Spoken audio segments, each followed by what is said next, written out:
here we are. D&D was not difficult enough already. I had to make it nerdier. Today, I'm going to be playing D&D solo using the Solo Adventurer's Handbook, a book by Paul Bimoir that was highlighted by Ginny D on her YouTube channel. Her video will be linked in the cards if I remember. Let's be honest, I probably won't. But today, I am not doing a highlight or a review. I am doing a full episode, a full one-shot. I have no idea how long this is going to be. I have done a practice run in private, I went through the book, rolled some dice, got some results, and ran through what this would be like, but a lot of this is going to be my very first ever experience with solo D&D or any solo tabletop role-playing game ever. This is going to be a spin-off of Shadow over Carconos and The 10th Tomb, two of my D&D actual plays on this channel, but as always, with all of my stuff, it stands alone. You do not need to watch anything to enjoy this. The way I've set this up is the pre-quest stuff, like the setup for the entire adventure, I have planned that out in advance. But everything that happens during the adventure itself, all of the specifics beyond the vague idea of the quest, that is all going to be up to the dice and the random tables in the Solo Adventurer's Handbook. As we're not playing a solo adventure like a choose your own adventure type book, we are going to be playing a more sandbox style thing where we use dice to determine a lot of this. So I've got a couple things here set up. I've got my 6d12s, I've got my percentile, I've got my dice tray for just general rolling. The 6d12s are going to be for setting up the specifics of an individual room. So for example, if I roll a particular number on this dice, I'm going to get a monster, or a particular number on this dice, it's going to have a terrain feature, etc., etc. And then percentile for the rolling tables that can randomly generate NPCs and such. And then beyond that, I also have a random number generator for a big keywords table that can generate anything else I need. So if I need any other vague details, there's literally 700 keywords I can generate from, so I can help come up with ideas. I've done a couple practice runs, like I said before. It was a lot of fun. I'm looking forward to this. And without further ado, let's get started.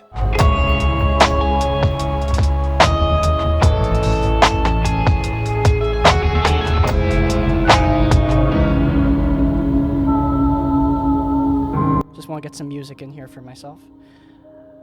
To recap, Yumi was a nobody, left alone at a nameless orphanage with nothing to her name but her skills as a psionic.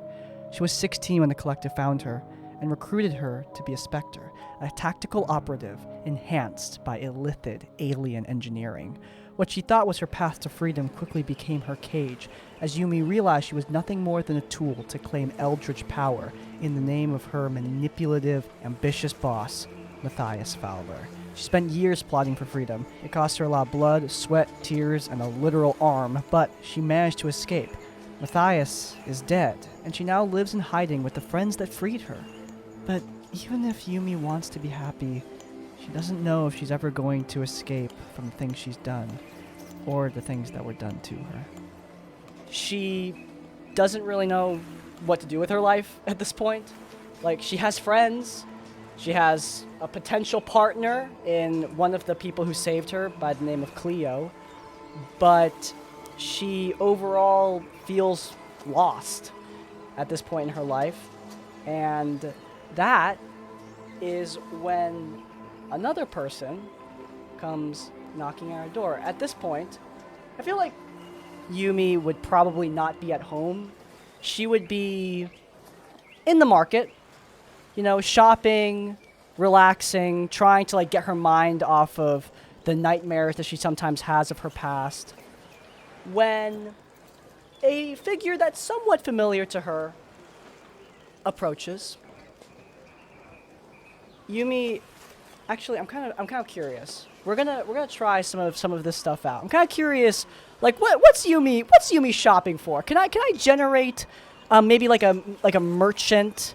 Oh, a merchant square table. See, this is what I'm talking about. All right, a merchant square table right there, baby. All right, let's roll on the merchant square table. Oh, it's a D8. All right, I actually don't have a D8 readily available right now. Aha. There we go. Ooh, 8. This market is in a state of... Okay. So the market is set up. It's in full swing. There is a mixture of artisanal wares and like basic goods for any sort of a peasant. I'm gonna see there's a chance for a random urban encounter. So I'm gonna see if I can grab one of those. Let's see if I can find one of these supposed random urban encounters for Yumi to find in this little market square. Ah! You see workers loading a huge shipment into boats or into carts if your shipment is landlocked. You wonder what the shipment is, where it might be going, what it is, who it's for, and whether they have protection for the journey.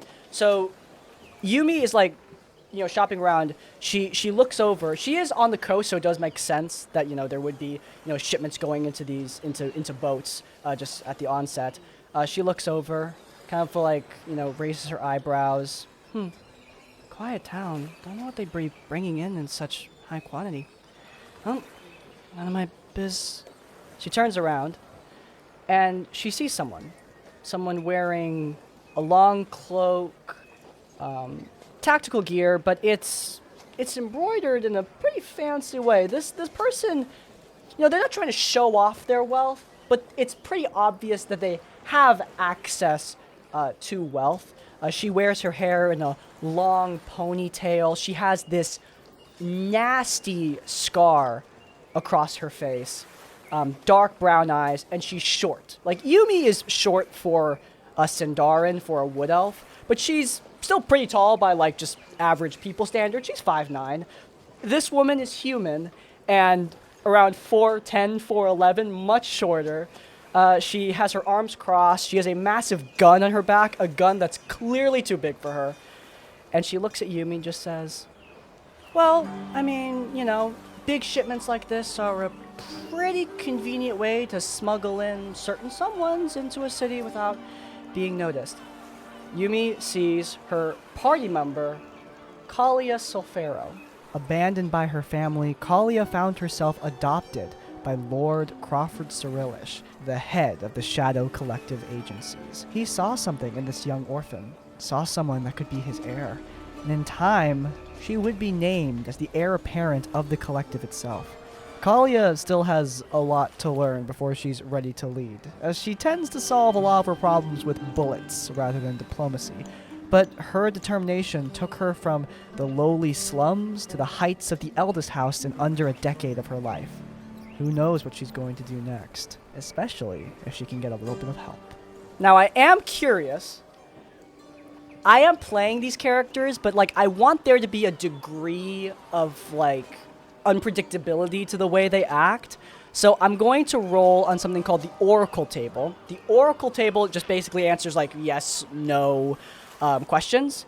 So it's just a d20. So I have a d20 ready to go right here. So a d20. Low numbers, no. High numbers, yes. And then 10 is a maybe. I'm asking if Yumi is happy or pleased to see Kalia. And I did say that it is unlikely. So it's a -3. However, I rolled a 14 -3. It is, so that means it is yes, she is, she's okay with seeing Kalia. She's happy to see Kalia.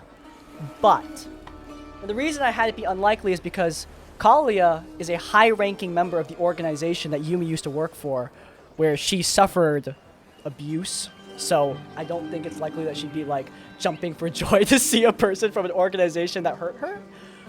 But, we got yes. She's okay with seeing Kalia, I'll say. But, okay. I wonder what that but is going to be. And we can go, there is the keywords table we can go to. I'm wondering if I should bust out the keywords right now. But the keywords are pretty vague, so I kind of want to come up with a specific reason now because I do know these characters. I think Yumi's happy to see Kalia because Kalia represents an organization that has a lot of information, a lot of knowledge, a lot of power. And right now, Yumi wants to prove herself useful to the people who saved her, to her new party, to her friends. But, she doesn't feel like she can do that without the collective. Because she's always worked with the collective because she was imprisoned with one of their members. So, that makes sense that she would be... I think she's happy to see Kalia in the sense that, like, hey, this girl might be useful. And I think, actually, I'm going to roll an insight check on Kalia's part. Yeah. Kalia has no idea she rolled a 3. Okay. Kalia thinks she owns this girl. She looks over at Yumi and just says, I think we've got some interesting things to talk about. Have a drink? Yumi is uncertain, but, you know, wanting to gain some advantage here. She agrees, acquiesces, and they go to, like, a local tavern. I'm sure there has to be, like, a tavern quality table. Oh, boy. Is this a good tavern or a bad tavern? There's no way there's a tavern quality table. What's the quality of this tavern that we're about to go to? All right, a D10. It's poor. Okay. Who is the innkeeper? Innkeeper is a female halfling. It says gnome in the book, but gnomes and halflings have been kind of conflated in my homebrew, so we'll say halfling. At this point, they both sit down. I think Kalia would have a drink. Yumi wouldn't. Kalia is more comfortable with, you know, with having alcohol while working. Yumi is an elf, so she actually has extreme alcohol tolerance, but doesn't want to risk anything, especially with this girl, who could be really dangerous. Kalia, I'm going to have her make a constitution saving throw just for the heck of it. She rolled a... Ooh! She rolled a... Is that 19? Oh, it is a 19! Alright. She's good. She chugs down an ale like it's nothing. Like it's water. Okay. Impressive. What do you want? Yumi is suspicious, definitely, of Kalia. But she is here because she thinks that Kalia could be potentially useful. And so Kalia, not knowing this at all because she rolled so bad in her insight before, just says, look, we both have our problems with each other. I get that.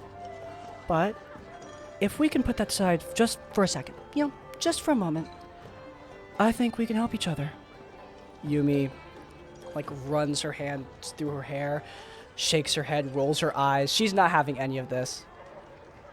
No better than to trust the collective, especially now, especially after everything. Not getting roped in again right as I got out.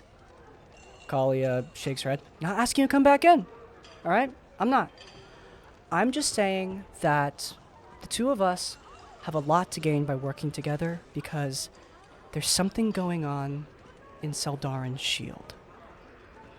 Yumi at this point is definitely curious because she knows what Seldarin's shield is.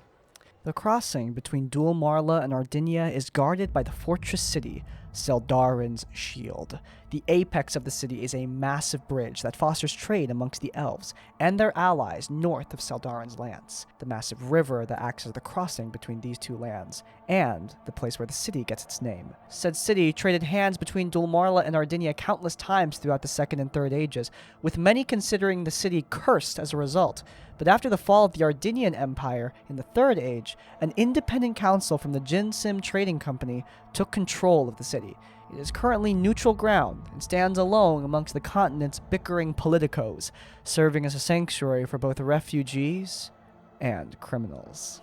The council's rule has turned it into sort of this no man's land. So anything interesting going on in Seldarin's Shield, on this massive bridge, this crossing point between the north and the south, the great powers of this continent, anything interesting going on there, that has consequences.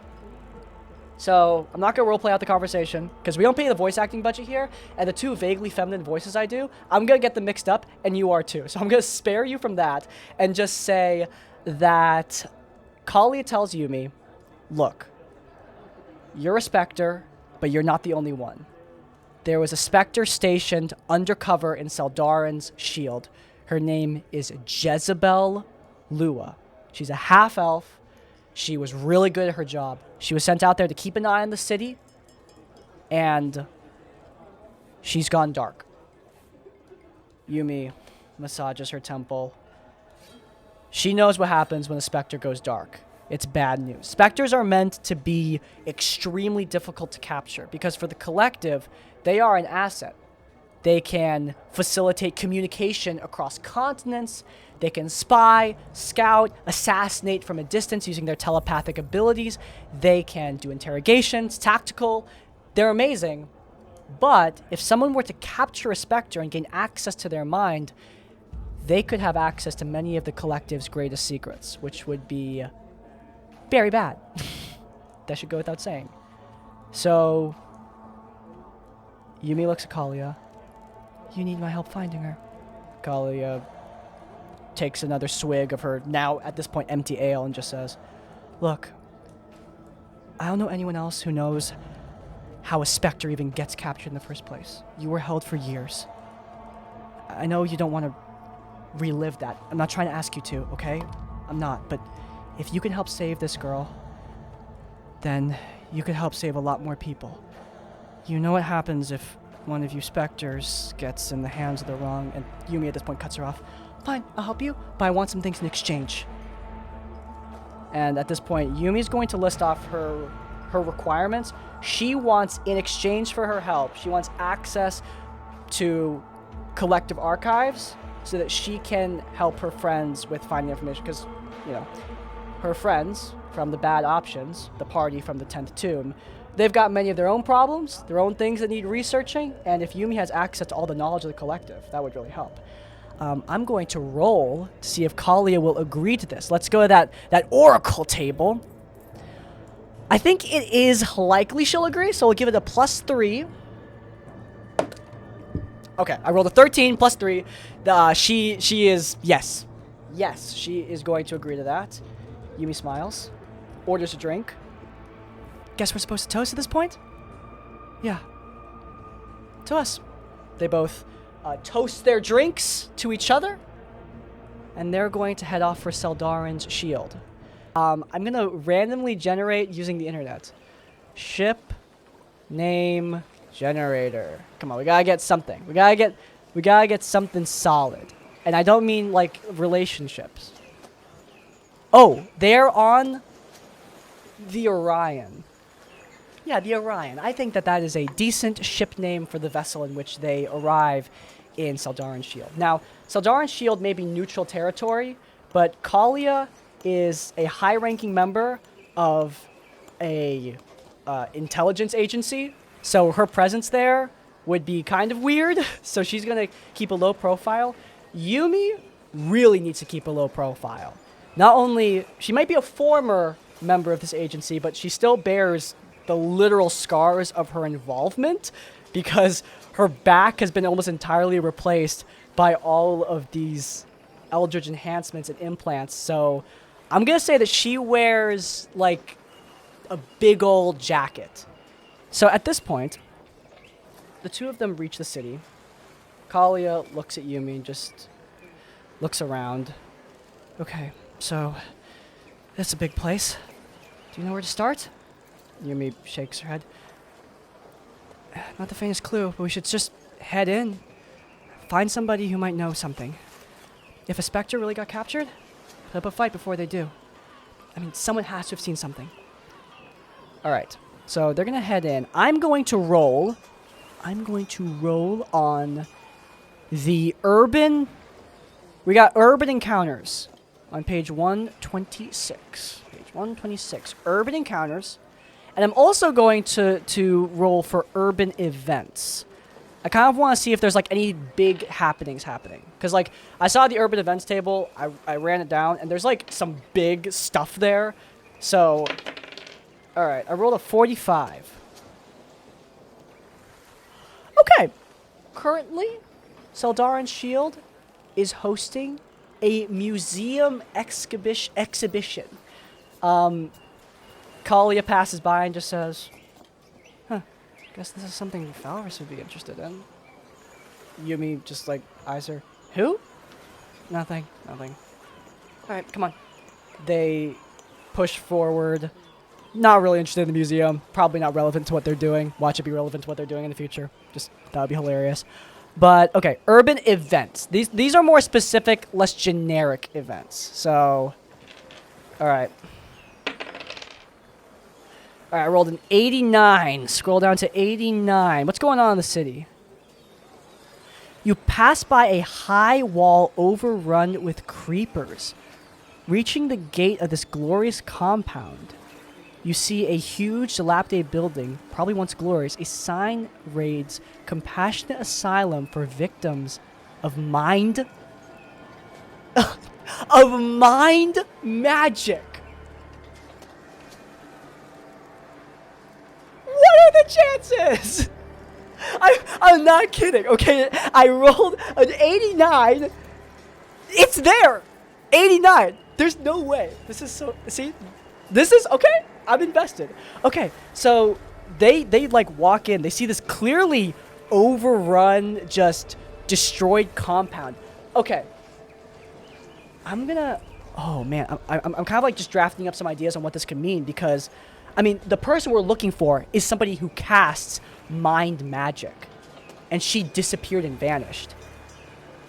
And this place, I mean, can't be it's not going to be a coincidence because I only got so much time on this one shot. And we don't have time for sidetracks. And this is too good to be true. Kalia reaches the gate. Yumi looks at it. Yeah. This place looks like it was shut down ages ago. No way she's being held here. Kalia looks around. Yeah, no way she's being held here. That's true. But on the other hand, even if she's not being held here, the fact that they were trying to cure people who were affected by telepathy, and one of our top telepaths goes missing right here on the front door of this place, that's not a coincidence. Come on, let's ask around if anyone knows about this place. Okay. Is there like... Where... I don't want to just go to another tavern, but I'm going to be honest, man. I don't really know where else we could... Ooh, urban landmarks. I might just go to the urban landmarks and see, like, what places on Seldarin's Shield we could go to for any sort of answers. Oh, maybe some kind of, like, Arcanium. I mean, this is a place in an elven landscape. I mean, it's a bridge between the elven lands of Dualmarla and the primarily human empire of Ardinia. Both do have a lot of arcane magic and arcanists. So I'm leaning towards going towards like some kind of wizard tower. Let's go to... Is there an NPC table? I'm gonna roll for race. I mean, they're probably... I'm gonna give elf and half-elf and human and halfling a bit more weight because they're common here, but I will allow the others to also be rolled, of course. I mean, I rolled an 8, which is a halfling anyway, so okay, that makes sense. Let's see, I'm going to randomly generate... I mean, I already know... I'm already hoping they're going to be a wizard, but let's see. Actually, I don't want to just say that Kalia and Yumi find a wizard miraculously. I think it should be something a bit more difficult. Let's see if Yumi... I mean, I don't know what spells... I don't know which of Yumi's powers would work here, because she is a talent, an MCDM talent, a telepath who uses telepathic magic. But I don't think any of her abilities would really help here, because a lot of them are focused on more influencing a single person rather than, like, finding... Oh, she can read thoughts. I'm going to say she reads thoughts on a nearby NPC to see if she can find a wizard tower, and we're going to roll on that beautiful, beautiful oracle table to see if we can find the wizard that we are looking for. Okay, to the oracle table on page 66. Oracle, tell me if I found a wizard, please. Natural 20. Yes, yes, and yes, I found a wizard, and this time we are going to go to the keywords. I do want to go to that keywords table to see if we can, like, spice this up a little bit.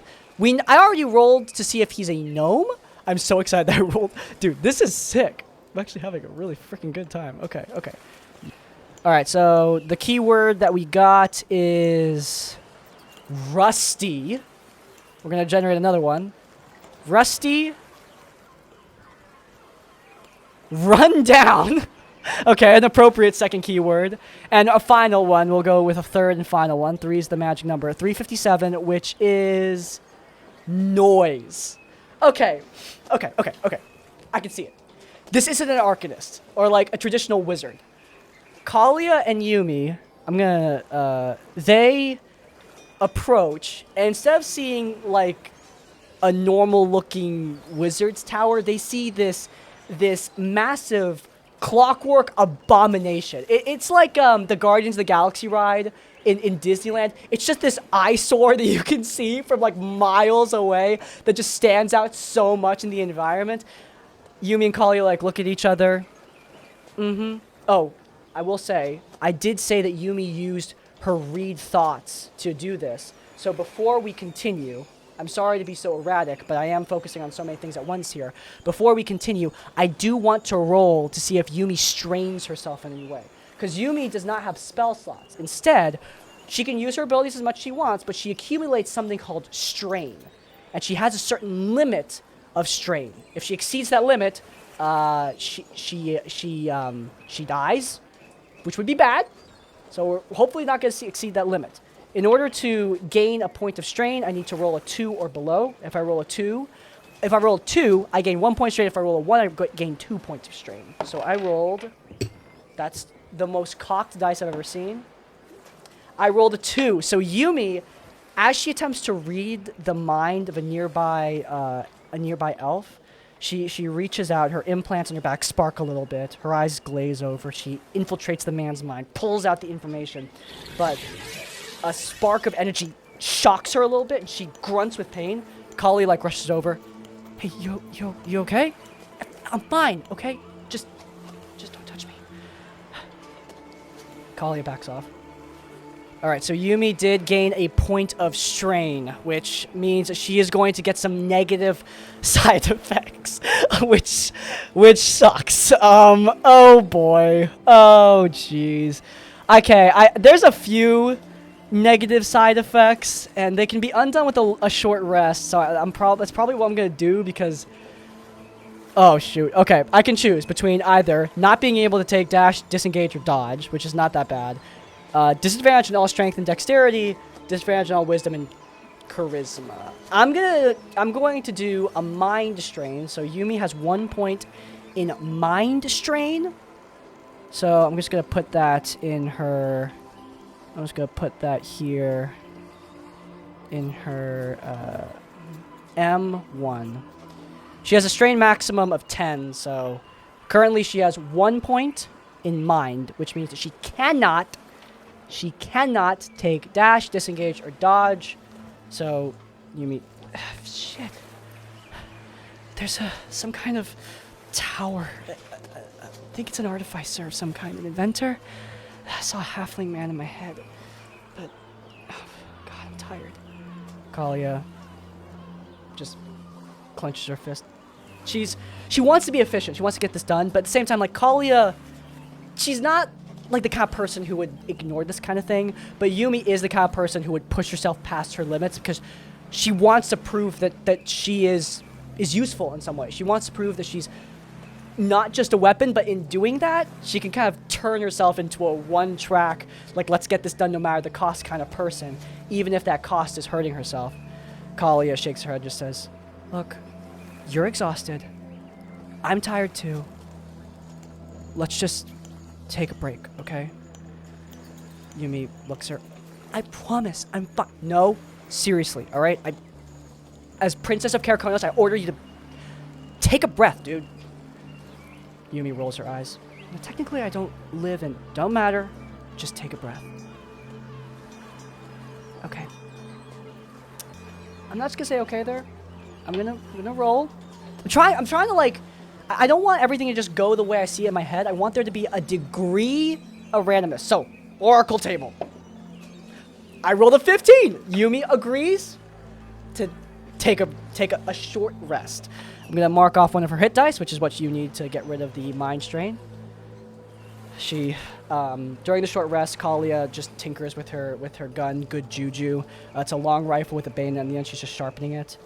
Yumi was like, can you do that somewhere else? If we're going to take a rest, make it somewhat restful? You didn't want to rest in the first place, just saying. Kalia stands up. Yumi smiles and rolls her eyes. They, at this point, are going to head over to the Mage's Tower. It's kind of weird. Like, I like role-playing with myself because it's like writing out these two characters in real time, but it's obviously weird, like, role-playing with myself, especially since I can't voice act. I'm very bad at it, in fact. So, like, it is strange. Okay. Foundry is about to log me out. We need to get to a combat or something. Foundry's like, dude, get on with this crap. All right. So, they reach this wizard tower. I want to play some mysterious music. I don't really have anything that's like coming to my head as like mysterious music. I need something that's like, and I'm editing all the music in like after the fact, but I want music right now because I'm impatient. All right. They approach the tower. As was described earlier, it's like this rusted down, run down eyesore.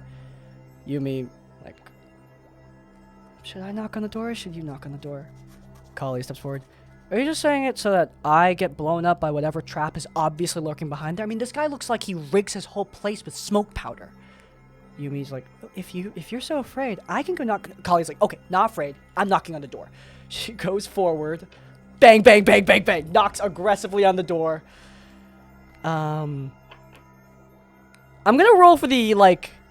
Can I roll for emotions? Is that something I can do? I kind of doubt I can do that, but... Oh, there is an emotions table. No way. There is.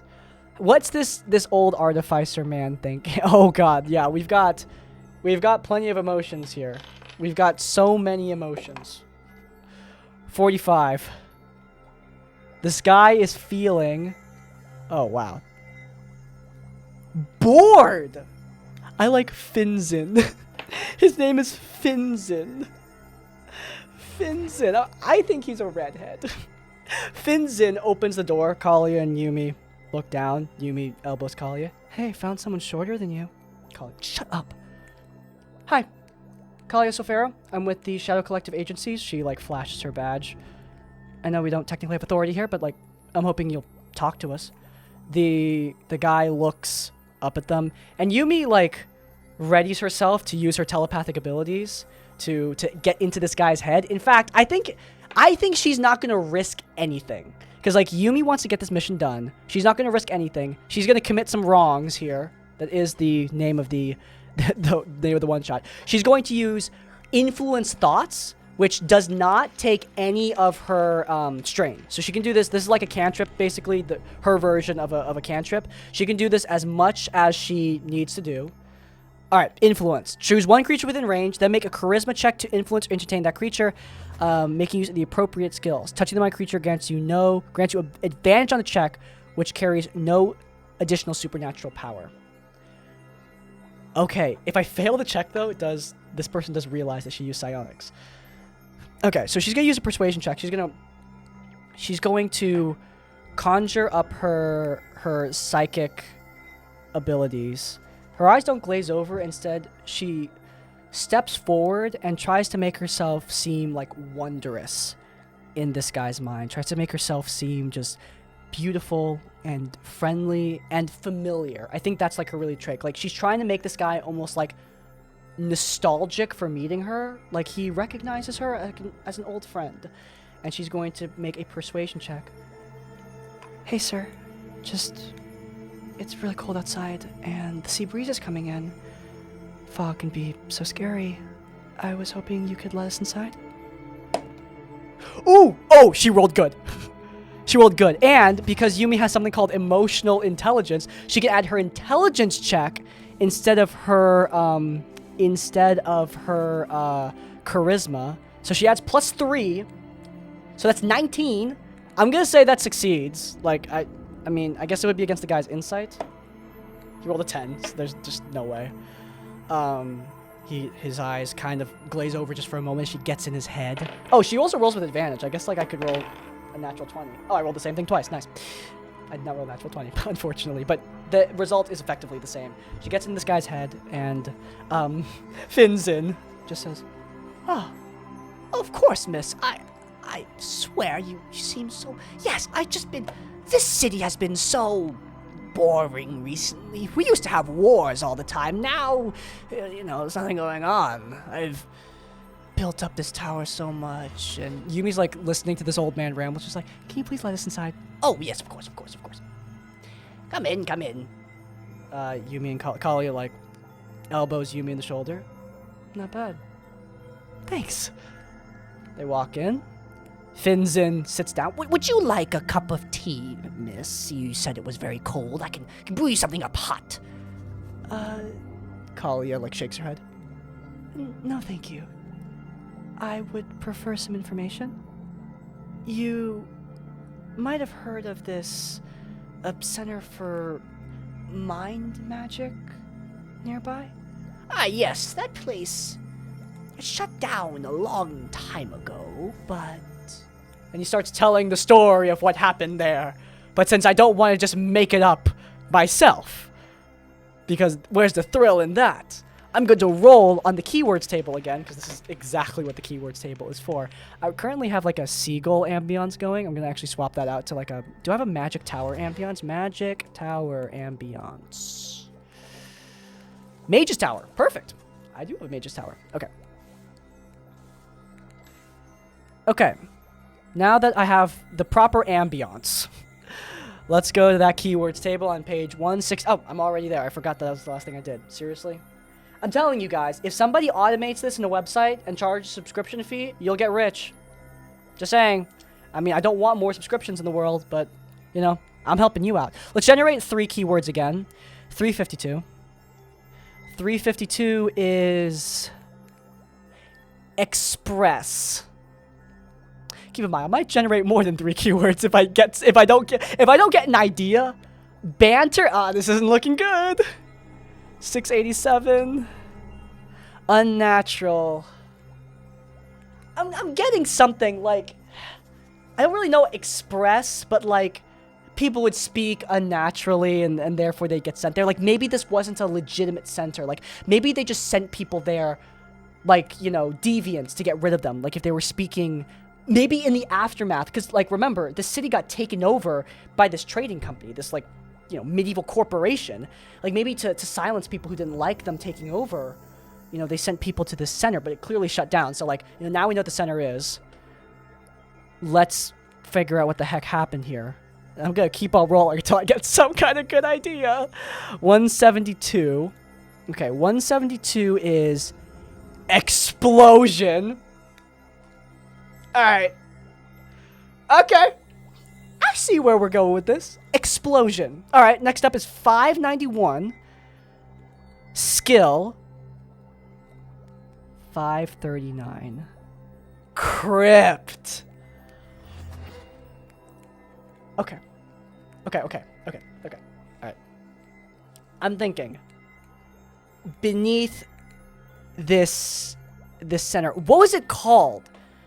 I'm gonna look up mind magic again just so I can get the compassionate asylum for victims of mind magic. So there wasn't a name on it. Whoever was running this place built a crypt under it. They thought they could use their skills to like really cure people. But suddenly, while they were using this magic to either cure people or maybe mind control them themselves. Like, remember, we're thinking that maybe this place was, like, used for deviants. Maybe this is, like, some kind of correction facility to, like, lobotomize them into serving at the council's whim. And maybe, I'm thinking that whatever they were doing, it failed. There was a big explosion because they were trying to use arcane magic. Arcane magic is great, but sometimes it can be unstable and not used properly, right? So what if they need something more succinct, something cleaner, something better? And they found it in their city. An expert telepath. Telepathic magic, psionics, that's not arcana. It's a different thing. It's more focused, easier to control.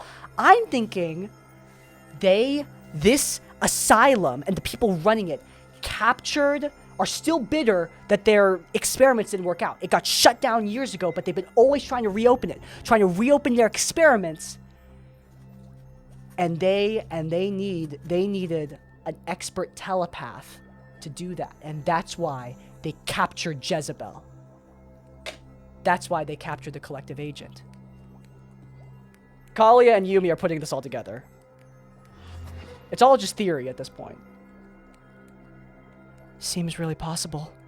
Yumi is looking around. Kalia is stressed. She's thinking, like, there's already so much going on with the collective. At this point, we have a foreign government kidnapping one of their secret agents. Like, this is really bad. It just got a lot more important that we find this woman. Like, now. Okay. Okay. Let's do this. I'm gonna roll, before we leave this Mage's Tower and Fizbin, I'm gonna roll on the 60-12 table. Because I want to see if there's anything here worth doing, like, while we're in here. I'm not saying we're just gonna take stuff from this guy, because, like, obviously he lives there, but I'm kind of curious. Like, what's Fizbin's deal? Like, what's he got? You know? The 60-12 element roll, that's on page 22. So let's go to page 22. Yumi looks at Fizbin. Really appreciate you giving us this information. Or not Fizbin. Finson. Really appreciate you giving us this information, Finson. Won't forget this, okay? She, like, massages his palm. Finson, like... Of course, young lady. I always appreciate a good, a kind soul in this city, willing to listen to my stories. Alright, so first I'm going to roll the purple dice, because that's the monster dice. I rolled an 8, so no monsters. I rolled a 2 on the multicolored dice, so nothing interesting there in terms of banes, boons, random events, etc. In terms of treasure... Oh! There is some treasure, but I don't know if we can take it, considering, you know, like... This guy's home. This guy has Draugur's Gale, which is an uncommon hand axe. Neither Yumi nor Kalia are interested in an uncommon hand axe.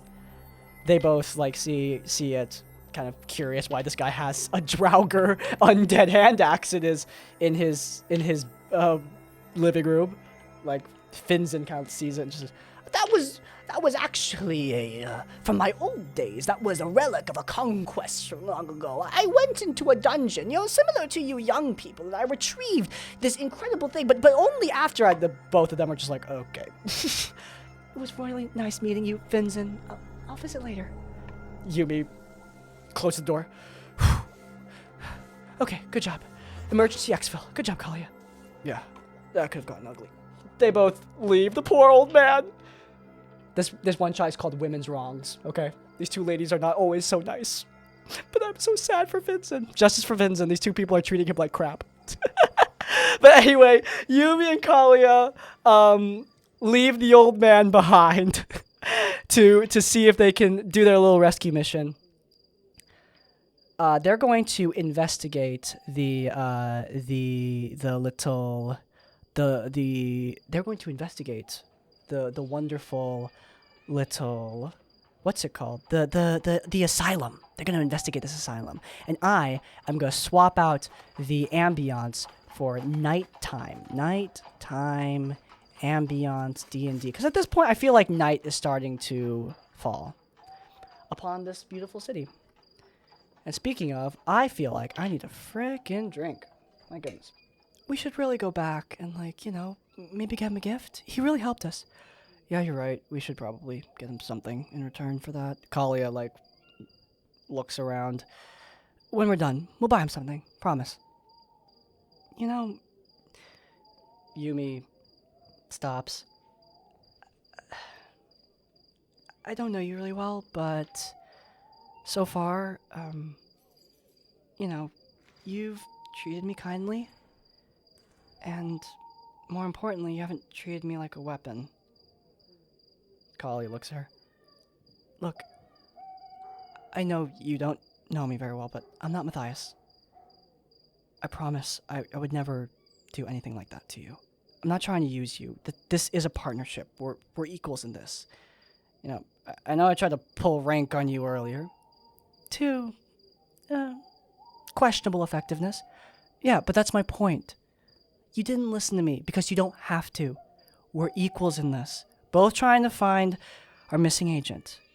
Both here to do a job. I'm gonna get it done. Okay? You're a person, Yumi. Get to make your choices. You chose to be here. Yeah. And I think I made the right choice. Kalia smiles. Thanks. They both head over back to the ruins. Feel like whatever we need to find, Yumi looks around, it's gonna be here. Investigation checks.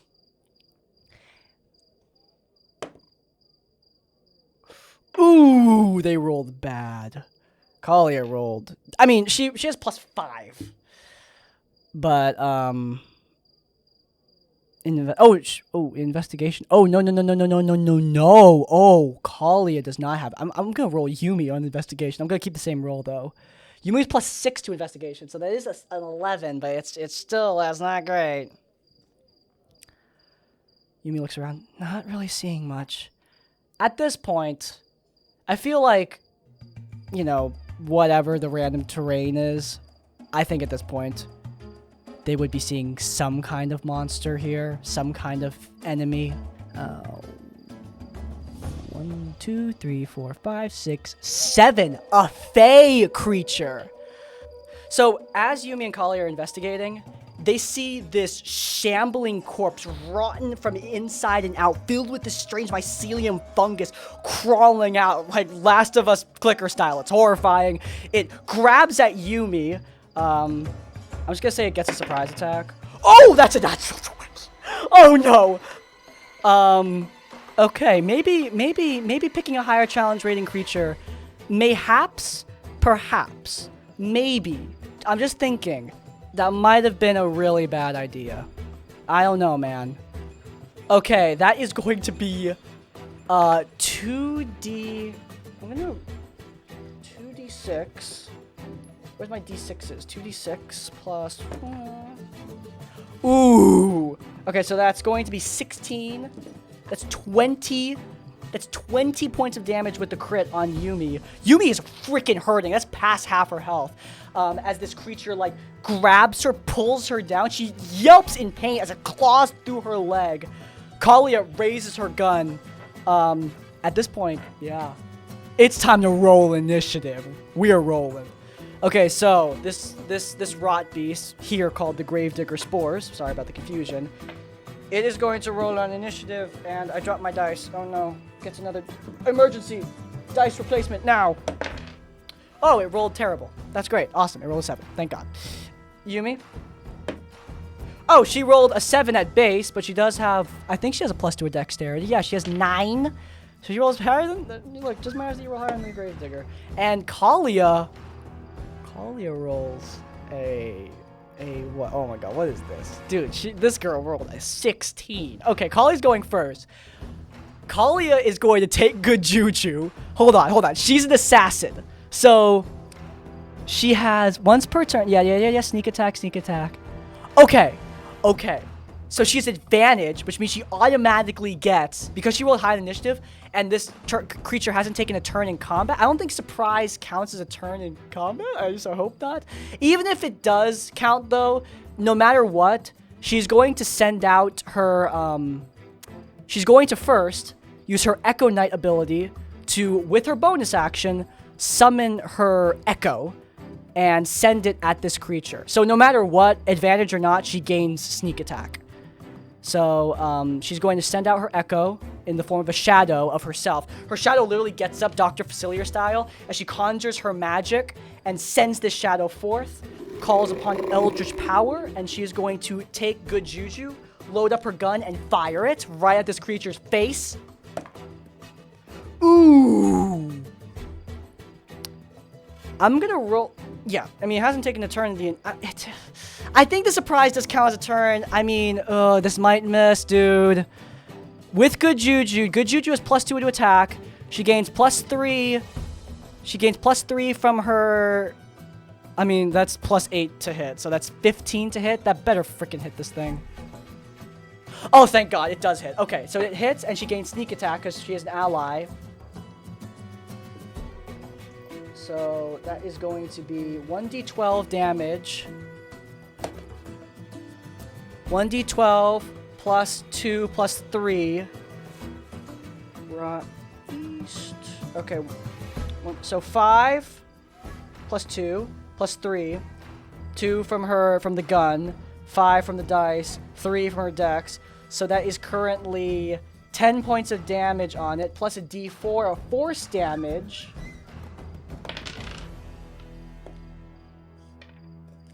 That's a 4, so that is 14 points of damage, plus her sneak attack. Oh, jeez. I frickin' dropped my dice on the ground like an idiot. That's cocked. That's 5. And that's a 1, so that's +6. So 5 plus 2 plus 3 plus, so that is going to be currently on one attack, not crit, 25 points of damage. And she's not done. She is also going to have her, her little guy, her Echo, make an attack. Unleash Incarnate. When you take the attack action, you can make one additional melee attack from the Echo's position. She's going to make one additional attack with her short sword. That is going to hit 6 points of damage plus her dex. That's 9. So she did 34 points of damage. Let's go, Kalia. So Kalia loads up her gun, fires, hits this creature right in the head. I'm pretty sure, I just want to check, make sure it doesn't have any crazy damage resistances. It's immune to poison, so yeah, okay, that's none of this damage. She fires her Eldritch Rifle right at its head. Normally, this would take a guy's head right off, but the creature, like, just cracks its neck, looks at her. Then she, like, in a panic, summons forth her Echo, and the Echo draws a blade and stabs the creature right in the back, channeling shadowy magic into it, carving through it yet more. I mean, that's almost half of its health in one freaking go. Let's go, girls. All right, Yumi's up next. Yumi looks over at Kalia, smiles at her. She is going to use... Oh, man. I'm trying not to metagame, because I know this thing is dumb. I'm trying not to metagame, guys. I know this thing is dumb, so I know which abilities to use from Yumi. She's going to use... She wants to get this thing away from her, but she also wants to... She got, no, a 3rd level power. She got manifest a 3rd level power. So I need to roll above a 3. Come on, please roll above a 3. Come on, girl. Roll the 6. Let's go. Okay, so she doesn't suffer any consequences for manifesting this power. She's going to use Dagger of the Mind. Dagger of the Mind, which I'm pretty sure, if I'm not mistaken, that is an intelligence saving throw, and this thing is freaking dumb. Oh yeah, this thing fails. It has like it's -4 to intelligence. It rolled a 3, a 7 minus 4. It takes 4d8 psychic damage, 4d10 psychic damage. Dude, Yumi, holy shit. 2 plus 5 plus 9, 2 plus 5 plus 9. Okay. Plus 3. Yeah, Yumi's freaking pissed, by the way. She is upsetted. What did I roll? Shoot, I'm so sorry. I think I rolled a 5, a 9, a 3, and now a 2. So I gotta calculate. Is this thing dead? Did I kill it? 3. Okay, I did not kill it. Not even close. Not even close. But when you fail on Dagger of the Mind, the creature can only take the dash, disengage, or dodge action next turn. It is going to take dodge, but it can't do anything else. Let's freaking go, dude. Okay. Alright, it's going to take dodge. I'm sorry I'm not, like, focusing on the battle map entirely. I'm swapping between a bunch of crap right now because, like... Anyway. Alright. So, it has been effectively slapped. As Kalia fires her gun and stabs it with her Echo, Yumi backs up. Yumi, like, backs up slightly, gets up from being struck, and she focuses her energy into a single telekinetic bolt, and penetrates the creature's mind. It's still a humanoid. She uses her power to start like tearing away what's left at it and almost puppeteering it. And Yumi has an ability called what's it called? On top of all that, she has an ability called Not in the Face. Whenever a creature fails a saving throw, you can momentarily flood the creature with conflicting emotions that prevents them from attacking you until the start of your next turn. This creature is not immune to charm, so Yumi like gives it like a slight smile, like pushes her hair out of her face, and then just pierces this creature's head and starts tearing it apart. And the creature cannot attack Yumi until the end of her next turn, which, I mean, I suppose is irrelevant because we have to skip its turn and go right to Kalia. Kalia is going to sheath the long rifle. She is going to run up to it with her short sword.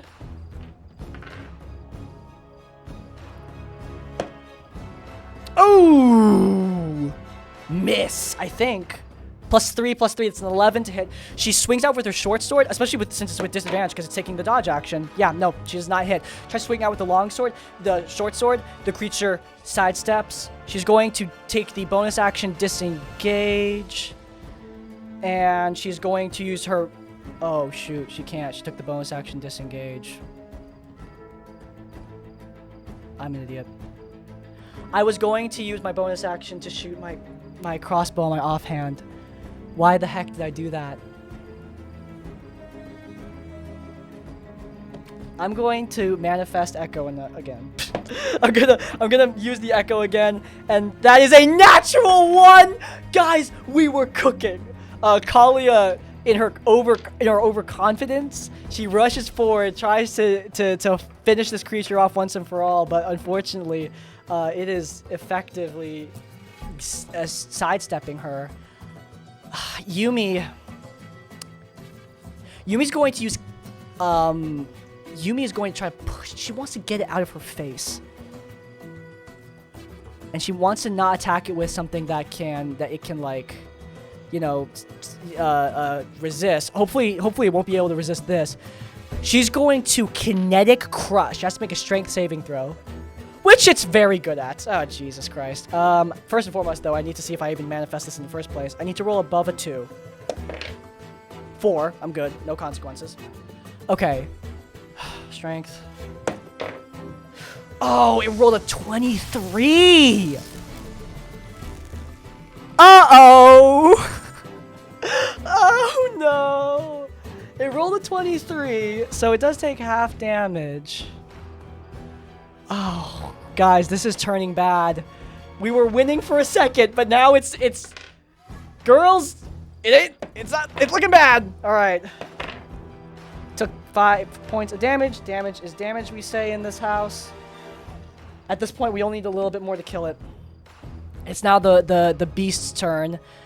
It is going to first. It's got a multi-attack, I believe. It's first going to stamp out the Echo. Actually, I'm going to roll a d4 to see if it stamps out the Echo or Yumi. Okay, it's the Echo. I'm going to keep the attack roll I rolled before. That is a... Whoa. That's a 25 to hit. The Echo is instantly disintegrated. It's a minion with 1 hit point. It's then going to attack Yumi, because it did succeed in its... Actually, it's going to use Rotting Hooves to see if it can infest Yumi with the Forest Rot, which is a status condition that's quite nasty. That does hit. Yumi's going to take 2d4. Oh my god, she is not looking good, y'all. This is freaking bad. This is not looking good for Yumi, guys. Floor +2. That is 10 points of damage. She has 2 health left. Yumi's looking bad. She has to make a Constitution saving throw against the Forest Rot, which she does succeed, thankfully.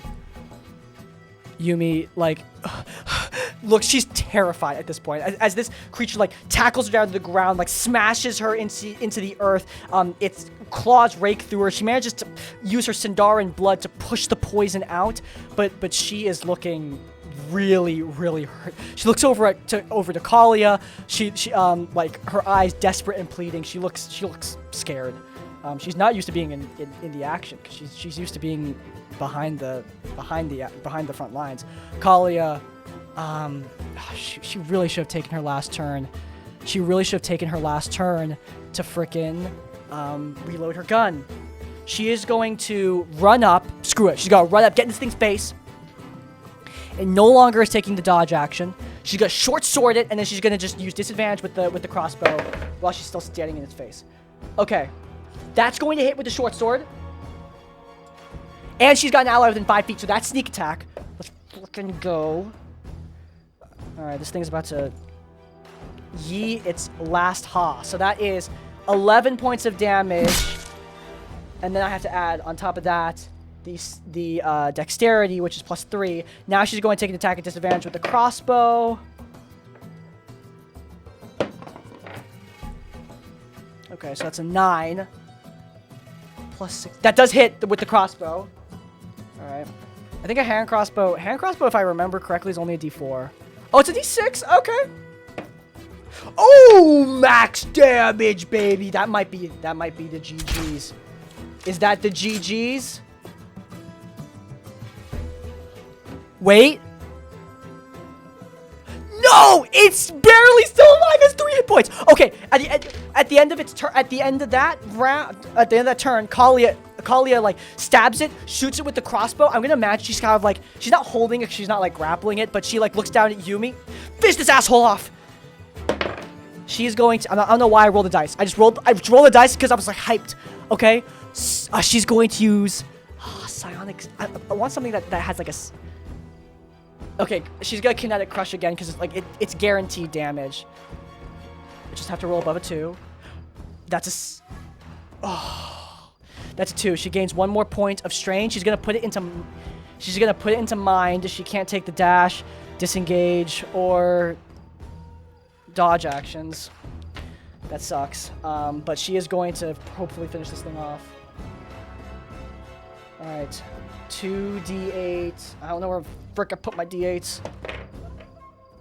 Yeah, that is 6 damage. Even halved. Which it is halved. Even halved. That's 3 point damage because 6 divided by 2. That's 3. Which brings us up to 76, which is its exact amount of freaking hit points. All right. So, as I'm gonna get some hype music up in here. So, Kalia shoots the creature in the chest, spins around to give Yumi space. She, battered, injured, just raises her right and only hand, and she compresses the creature inward. She like infiltrates its mind and wills it to literally suffocate, hug itself to death. The creature like folds in its own body as Yumi just closes her fist, and the creature falls to the ground. Yumi's influence spark and like hit her in the head. Shit. Kalia, I think I need to sit down. Kalia's like, yeah, girl, come on. You're gonna be okay. Let's figure out what's going on here. But first, yeah, you need a break. I like how Kalia is completely freaking untouched.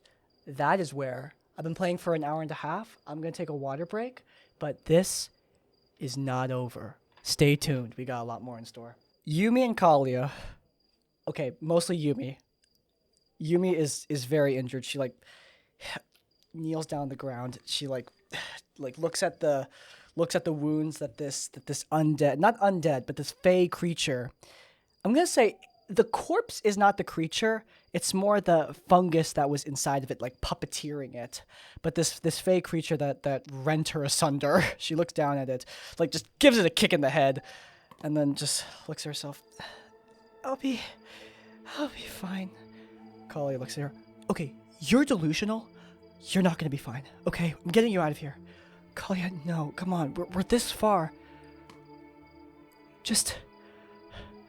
We can't just leave her. Kalia kneels down. I promise. We're not gonna leave her. Okay? Yumi, like, looks at the ruins. I don't want anyone to be used the same way that Kalia, like, cuts her off. I know. I get it. Okay? But you're not gonna help her by getting yourself killed. Alright? I know. I almost got myself killed plenty of times trying to do stupid stuff like this. So, let's just take another breather, alright? You keep pushing yourself. But if you push yourself too hard, no good to anyone. Okay? Alright. I'm gonna have Yumi, not Yumi, I'm gonna have Kalia roll charisma. Pretty good. She rolled that's a 13 on the die. And Kalia has +2 to Riz, so she has a 15. So I'm gonna roll on the Oracle table to see if she convinces Yumi. Or if she needs to knock Yumi the fuck. Oh! I think it's likely. So yes. It's likely. So +3. I rolled an 8, so that's an 11. Yes. But I think it's a yes, but. Yes, that is a yes, but. Yes, but Yumi's pretty broken up about it. This is what I'm gonna say. Yumi looks around. Let's just find a nearby inn. Do you think we could get some kind of guard to intervene? Kalia shakes her head. No way. I mean, there's a possibility that the government's involved in this too.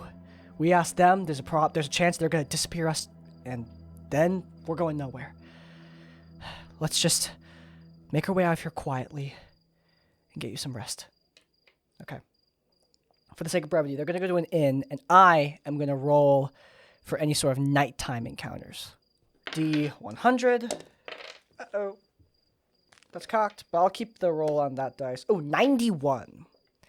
I hope this is something that can realistically happen at night. 2 friendly old wizards are using Mage Hand to put on a puppet show for local children. The story, however, seems almost too fantastical to be true, and you find yourself drawn in.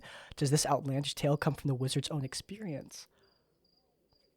Is this relevant to the wizard? To the wizard. Is this relevant to the asylum incident? I'm gonna have it just be a general roll. 9, 66. That is a no but, and I'm gonna roll on the keywords table just to get like what the but is. I feel like I'm really risking it here because like there's a very unlikely chance I get something that's actually gonna be like a useful but. But here we go. On the keywords table, I rolled a 281, 281, which is a guest. Oh, no, but maybe they stayed at the asylum or worked there. Like, that's actually interesting, I think. Yumi, kind of clocking this, says, those 2 guys might have worked there. Kalia, like, looks at her. You've got to be kidding me. We are not doing a full interrogation while you can barely stand up. I've got this. I'm the telepath. I'm the one who can... Look, I'm the one with the gun. I got this. Kalia is going to march through those freaking kids and walk up to the wizards. Hey, got some questions. The 2 wizards look up at her. I'm going to, like, get their general dispositions. Like, what are these guys thinking? Let's get the emotion table up. They're feeling angry. Okay, as she marches up, these guys are immediately angered at her. And, like, I think sensibly so. She did just, like, interrupt their show for these children. The kids are all, like, aw, like backing up as this not big, but this little lady with a gun walks up. Look, don't walk off your show, but I have some questions to ask you. And 2 guys are, like, pissed off at her. She's gonna make an intimidation check on these two old men. She's tired. She's got attacked by a fey creature. She's pissed. She wants these guys out of her damned way. That is a 9. Oh shit, for intimidation. She's got +8. 17! I said that succeeds. These 2 guys are intimidated. Okay. Did you guys work in that asylum over yonder? And the 2 guys are like, look, we didn't, like, do anything to anyone, all right? We were, like, we were low-ranking, like, grunts. We didn't, yeah, just following orders. I've heard it all before, but I want to know what happened there, and you guys are going to give me a straight answer on that. Okay? And she, like, puts her hand on her hand crossbow. Keyword time, baby. Let's see what these guys. I want to see some good things. Let's see some good keywords. All right.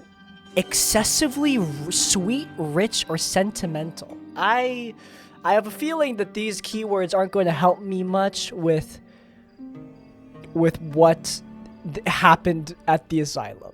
Yeah, investigate. I don't think these guys are... I'm concluding that these guys don't know much. Like, they're very overtly sweet and sentimental about their time. They're, like, talking about, like, the patients that they met. Like, maybe going on about one that was particularly handsome or pretty or beautiful. And, like, that they maybe fell for. And Kalia just rolls her eyes. She tosses, like, a couple, She, like... Actually... She's gonna go over to a nearby candy stand and purchase the kids some candy in exchange for the trouble. Don't tell your parents. She just walks back towards Yumi. Okay, yeah, those guys don't know crap, but at least we know that, like, people who work there are still kicking around, so it's not like it's hundreds of years old. Guess we have a timeline. Yeah. Let's go take that rest. Alright, so they're gonna take a long rest. For the sake of brevity, once again, they're gonna head back to that asylum in the morning. At this point, I'm gonna roll my 6d12s again. So I'm gonna get all these other dice out of the way. Just grab my 6d12s. Alright, here we go. Just wanna make sure I grab that 6d12 table up before I actually do any rolling though. So like, let's see. Purple! There is a monster! And I'm gonna say that whatever this monster is gonna be our final boss. They head down to the asylum. There is on treasure. There is no treasure. Wait, no. On NPC, there's no NPC. On treasure, there is treasure. For blue, there is no clues for anything. For green, there is no environmental feature. So there is just, as they head down deeper into the crypt underneath the asylum where the explosion originated, as they like climb down there, they are going to encounter a beastie. So at least we have established that. As they make their way down, is there like some kind of dungeon? I'm gonna look in through, like, let's see if there's like a dungeon table. There has, oh yeah, dungeon table. Yeah, dungeon features. Let's see, page 26. Let's see some standard dungeon features before we get to this monster. All right, D100. Maybe builds up some world building stuff. 22. There's corpses. Okay, that makes sense. Like, we saw one infested with fey magic. Yumi looks down at it. Pity Cleo's not here. She could talk to this thing, or maybe use Zone of Truth to pull some more information out of these people, or... And she just starts rambling on about all the things Cleo can do, and, like, Kalia looks down at Yumi and, like, smiles to herself, raises her eyebrow. Don't worry. I'll get you back to her. Yumi looks up at her. That's... I didn't mean... Yeah, I know what you meant. She keeps on going, shut up! As Yumi, like, cries out, walks past. We should probably both be quiet. There might be some bad stuff here. Gonna roll another... Let's roll 2 more features. That's a 6. A bridge. Is the bridge rickety? Is the bridge gonna fall out from under our feet as we're walking across it? Let's see. No! No, it is not. Thank God. Okay. Phew. Alright, one more environmental feature. 79. Strange growths. The fungus. The freaking fungus that was in the corpse. Okay. At this point, Yumi's putting it together. She like feels the implant in the back of her neck, and at this point, I'm gonna start using the lore of my world to explain what's going on. I think I know what they were doing here. Kalia looks at her. What? Egregore. The same kind of illithid fungus technology that we use in our implants. So, for background, Yumi has a bunch of bone implants, but in the back of her head, you can see through her head and into her brain. And the reason is because she has something called an egregore membrane. It's a sort of like almost jellyfish-like substance, like a membrane in the back of her head that allows her to enhance her psionic powers. It's what grants her psionic abilities, enhances them to their fullest potential. And at this point, it is something that can be cultivated and grown. And it seems like they were trying to use Fey magic to replicate this illithid, this mind flayer substance into this sort of fungus. And it grew out of control. And it wasn't, and the explosion was just the fungus reaching some of the arcane fuel cells they used down here. That was the experiment. As they get further down, I'm gonna roll. There were no NPCs, but there is a monster. So I'm gonna roll for the type. I'm gonna weigh Fiend and Humanoid just because it just makes sense. And I'm gonna so I'm gonna weigh Fiend and Humanoid. BB, at this point, let's get some BBEG up in here. Like I wanna generate who the heck this guy is. BBEG motivations, 213. Okay. 213. How many? I've got 6 motivations here. Insane obsession. Okay. Insane obsession. And they even listed the types of monsters that would fall into this. Dragon, Fey, Fiend, Giant, Humanoid, and Undead. I'm going to replace Fiend with Fey. And that's it. And I'm going to replace Dragon with Humanoid just because, we ain't fighting a Dragon level 6 with 2 of us. Okay, because I replaced Dragon, that means that this is a Humanoid. It's a Humanoid. So I'm thinking that they're obsessed. They've latched on to the idea of using this illithid substance that they're growing to... Oh, let's see disposition. Okay. What kind of disposition are they? Because I want to fully flesh out their motivation until we get their disposition. Okay, they're envious. Okay.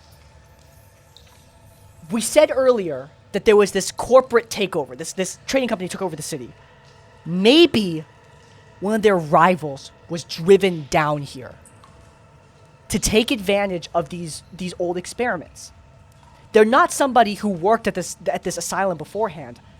They're somebody who knew about it, who knew about the experiments here, and got obsessed with utilizing these old magics to maybe harness this power and control minds so that they can gather an army to them, gather forces, so they can overthrow the Jinsim trading company, the Jinsim trading company that's taken over the city and take over the city themselves. All right. Let's get. I wanna Okay. Let's get some. I want some more. Here we go. I'm gonna get some distinctive features for this person before we flesh out. Okay, I rolled a 4. This person is very scarred. What are we going to name you? I'm gonna roll on the races to see. I'm gonna roll for races to see what kind of person this is. I'm not gonna weight it at all. I'm just gonna take the options that are there. Okay, this is an elf, which makes sense. We are in we are right here in Dual Marla, where a lot of elves live, the land of the elves. This is an elf, heavily scarred. What is your name? What is your name? Do I have? Okay. I still am kind of looking for some kind of name generator. All right. Methanar. All right. Okay. After all that, here's what I've got. Methanar. An elven noble who grew embittered with the rule of the Jinsim trading company. Envious of the power that they gained. Not because he wanted to free the people from their rule or because he thought they were corrupt, but because he was jealous. He didn't like how they consolidated. He didn't like that he wasn't in control. Maybe He was a soldier for Dual Marla. This city has changed hands between the Empire of Ardinia and the Elves of Dual Marla countless times. He fought for this city countless times, and now, instead of going to him or his enemies, it goes to these traitors, these rich aristocrats and business folk. They didn't fight for it. They didn't earn this place. They are scavengers who took advantage, and he wants to take it back. He learns about this asylum where Jinsim, years back, were experimenting with cultivating egregore. After a massive arcane explosion shut the place down, it was shuttered, abandoned, locked away, especially since the egregore itself is quite potent in controlling even corpses. Mithanar sees this as an opportunity. He starts experimenting with it, but he can't control it. Can't control this strange telepathic substance. He doesn't have the skill. But then he finds out that Jezebel Lua, a collective specter, a telepath who has an egregore membrane just like Yumi, a similar telepathic enhancement that can interface with this material, he finds out that she is in the city. He has her captured and locks her away underneath the cathedral in the crypt that we rolled for earlier, using her to harvest this power for himself. We just randomly generated a pretty damn good story. Mithanar. AKA a bitch that's gotta go down. So, my concern is, I don't know how to stat this guy because the lowest CR boss I have is CR 3.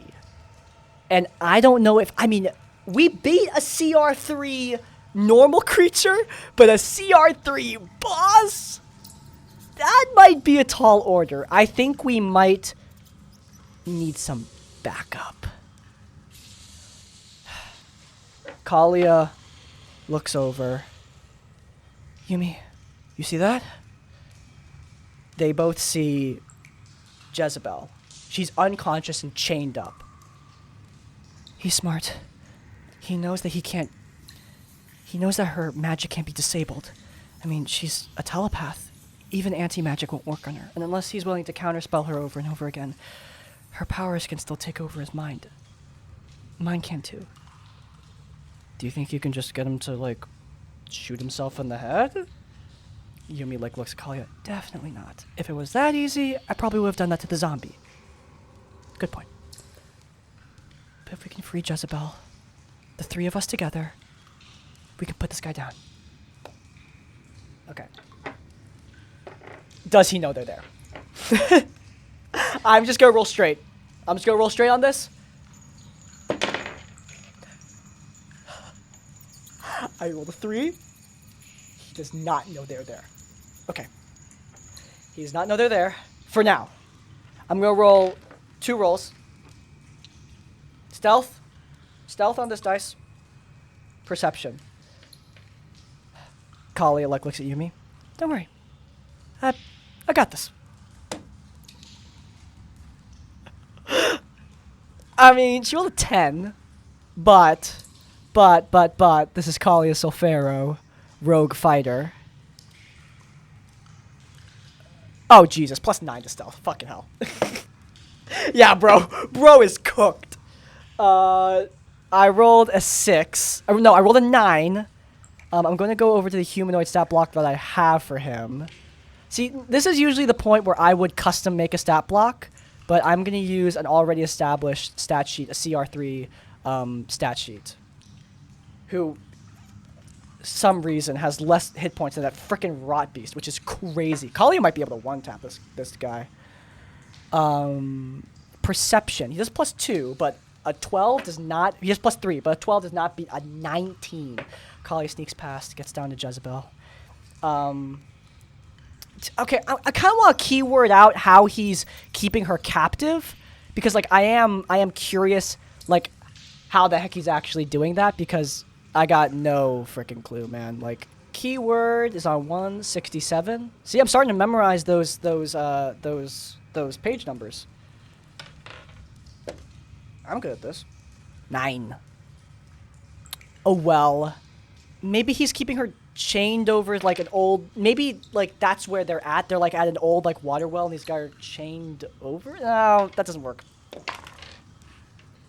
16... Fragmented. Okay, that's interesting. Maybe he has her mind scattered using the egregore. He's using, like, his early experiments would have allowed him to keep her mind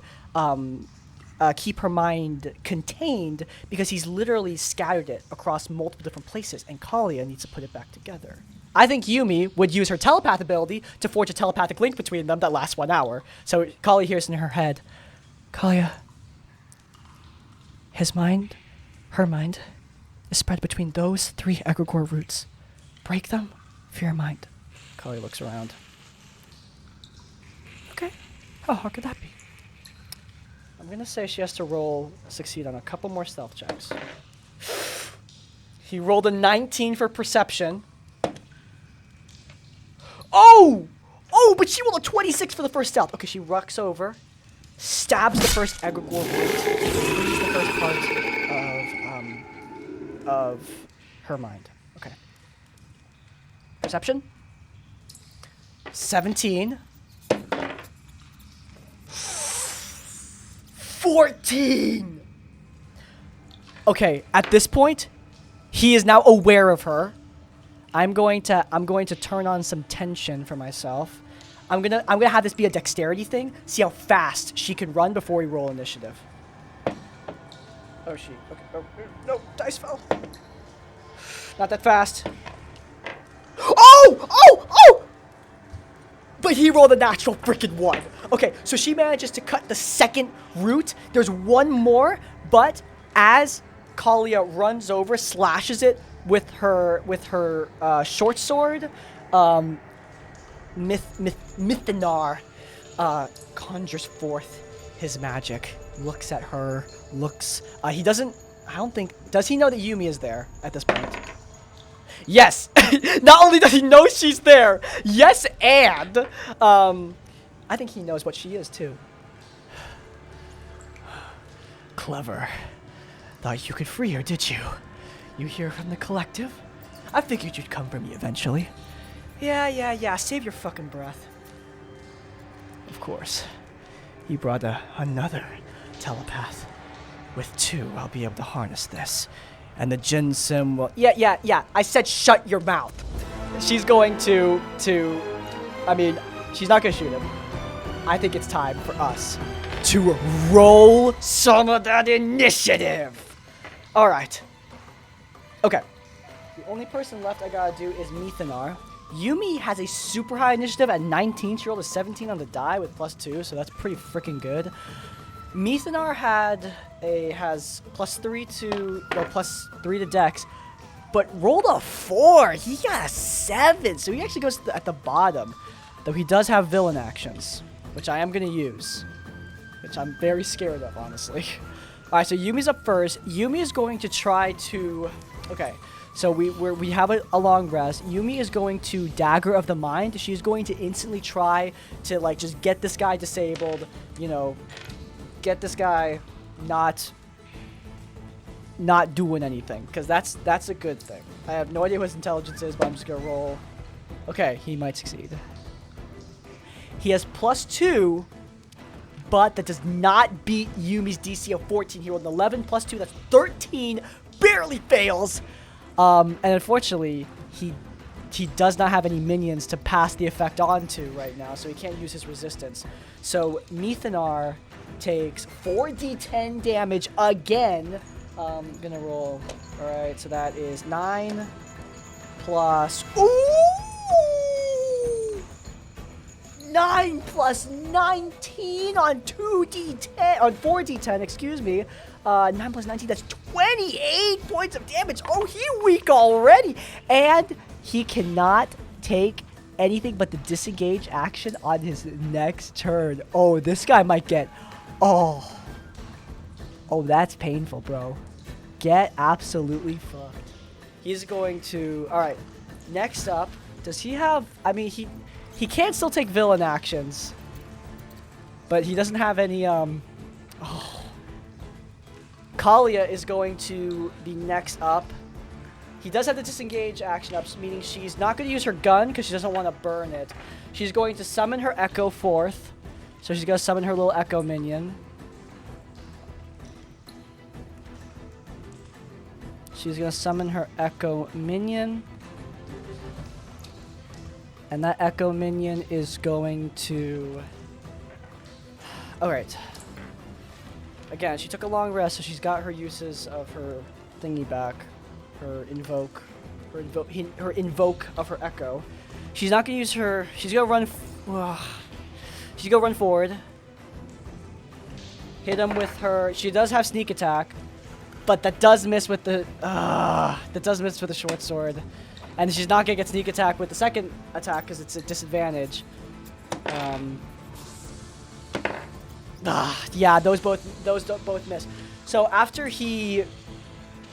she wouldn't have gotten sneak attack anyway because it's a disadvantage because of the dodge action. I forgot about that. Oh, wait, no, he doesn't have the dodge action yet because it's not his turn. But anyway, that notwithstanding, I didn't roll a disadvantage on the crossbow, so it doesn't, or on the short sword, so it doesn't matter. On her crossbow, she only rolled an 8. And even with her bonuses, that's not going to beat his armor class of 17. So unfortunately, Kalia does 0 damage.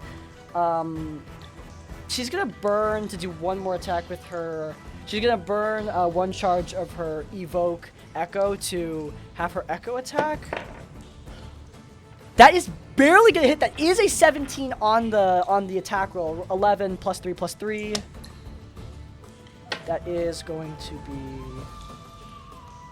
8 points of damage. So Kalia, Yumi first reaches out her hand and her eyes glaze over as she enters into his head, and he sees her image, her conjured image in his mind.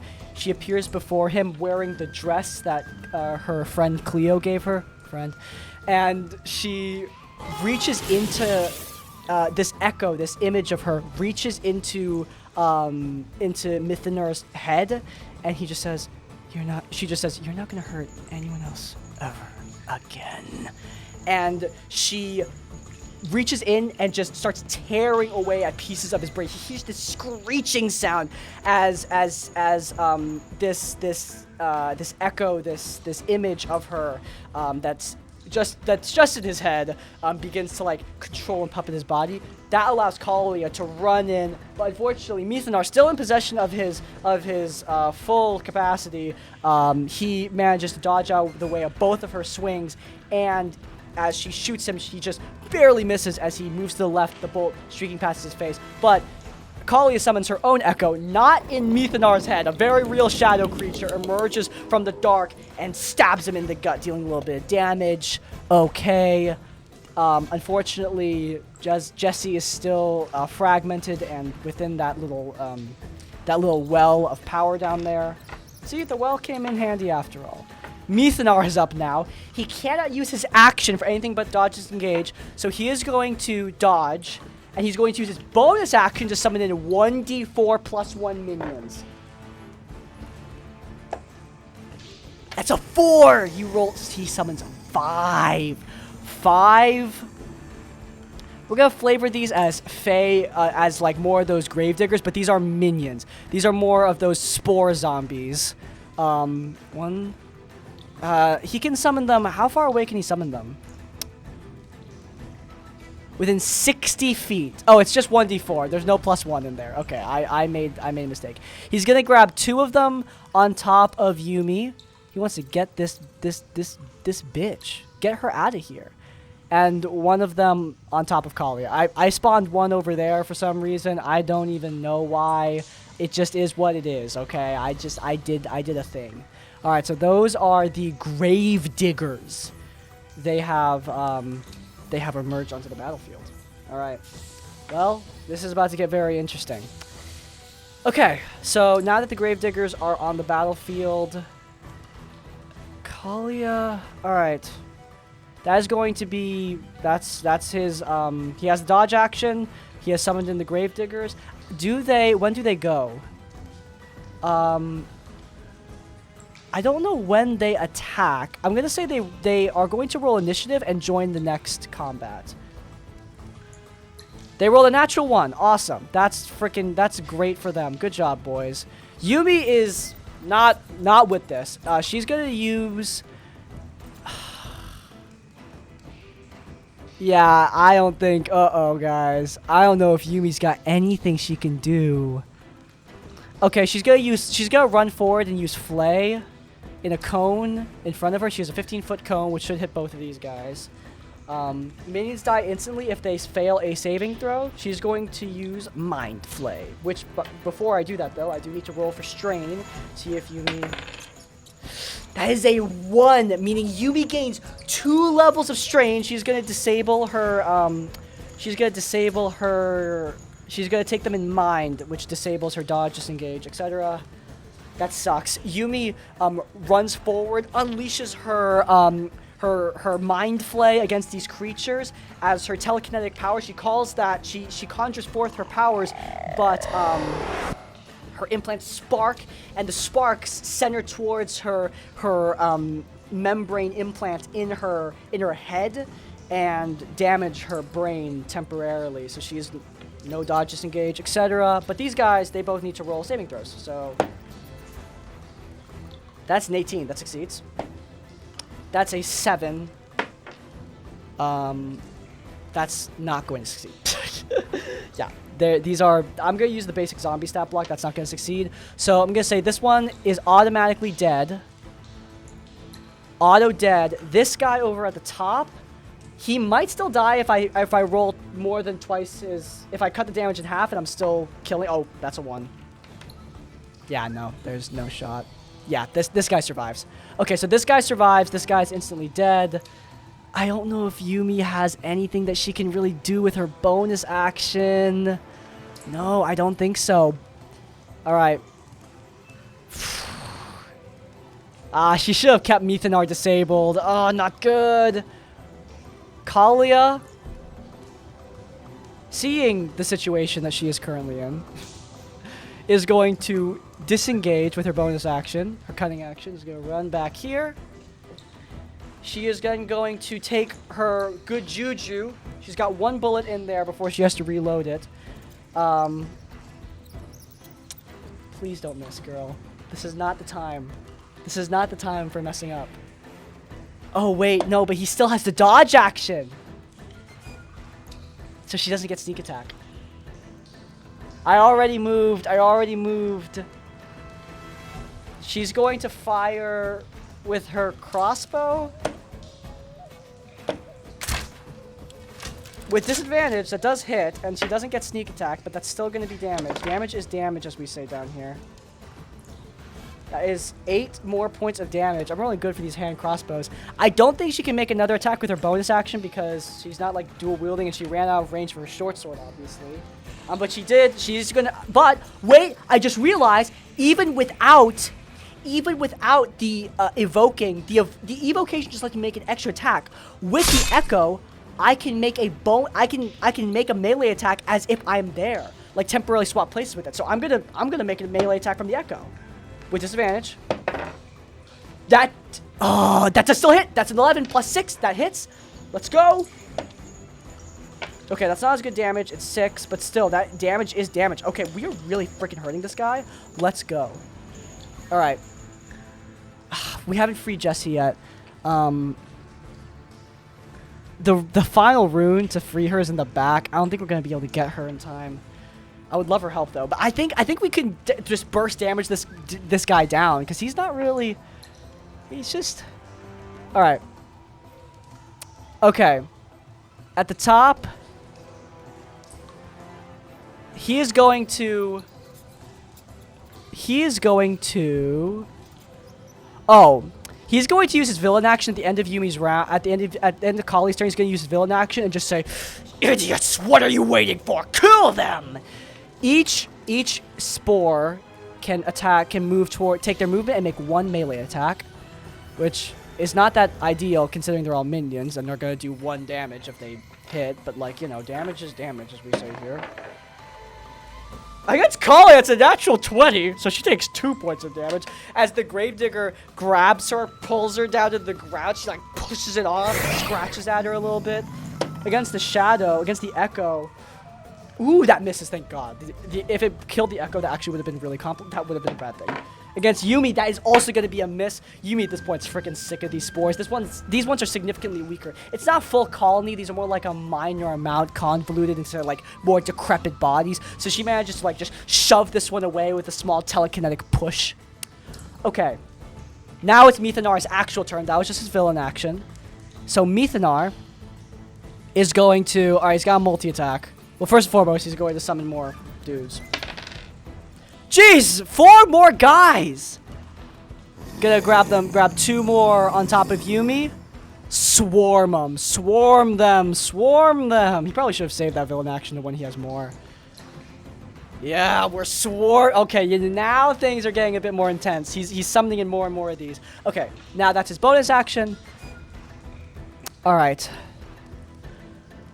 Okay, he has two range attacks. He's got use 2 necrotic bolts from a distance on Calia Sulfero. Ooh, he could make 3 short sword attacks on her. I think he's gonna run up to her because I don't think the thing gets attacks of opportunity, though. If I'm wrong about that I'll look really stupid. But he's gonna run up to her and attack her with 3 short sword attacks, because he wants to keep her in his range to keep away from that gun. That is going to hit her, and I'm just gonna I want to keep mathing. So let me just keep this up. Okay, so 1d6. These are all 1d6 plus 3. That's only 4, so I rolled a 1. Okay, for the second attack. That's gonna hit again. That is 6. Oh boy.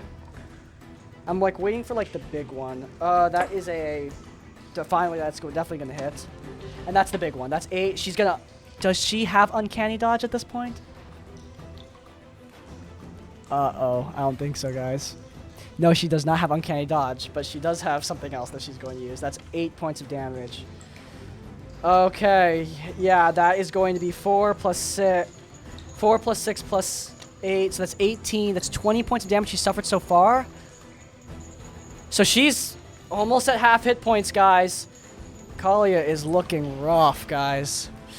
He runs up with his blade, draws his sword, and slashes at Kalia's shoulder, cutting at her cloak, slashes at her gut, trying to split her belly. She manages to dodge out of the way a little bit, but he still cuts through her torso, tries to stab through, pierce her heart, but she dodges out, cuts like right below the chest. Yeah, she's not dead, but like those all would have been death blows if Kalia wasn't moving quick, but she's still getting hurt pretty bad. Okay, the Grave Diggers are all up next. They're going to surround. This is where they actually are going to be a problem. When at least 3 of them join in, they start reducing your movement speed, which is going to be a problem for Kalia if she wants to run away and take that gun. Against Yumi, all these Grave Diggers, they rolled a 2, Jesus. On the group attack, they all fail with a 2. They all try to jump on her, but she just uses her telepathic ability to like, kind of like sway them into missing. With Kalia, there's 3 of them similarly. Oh, cocked.